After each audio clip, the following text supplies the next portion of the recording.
To move an entity in previous versions of DraftSight, you had to select the Move command, select the entity, then select the From and To points. This was not a difficult task, but in DraftSight 2019 Professional, Premium, Enterprise, and Enterprise Plus products, moving an entity is much easier. To move an entity in DraftSight 2019, click on the entity, drag it to its new location, and release the mouse button to place the entity in the new location. As an example, I'll click and drag this sofa block to a new location.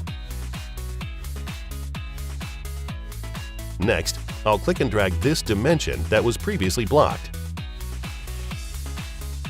Finally, I'll click and drag this text so it's clearer to see. As I have demonstrated, the click and drag feature is simple to use and works with all entities.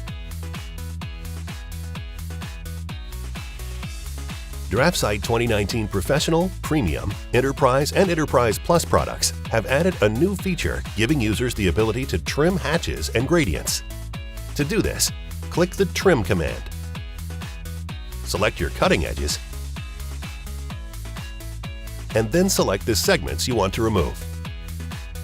You can also use the Power Trim command to trim hatches in DraftSight 2019. From the drop-down menu, click the Power Trim command, and then click and drag the pointer across the hatch you want to trim. As has been demonstrated, trimming hatches in DraftSight 2019 is a simple and quick procedure. To learn more about DraftSight Professional, Premium, Enterprise, and Enterprise Plus products, visit DraftSight.com.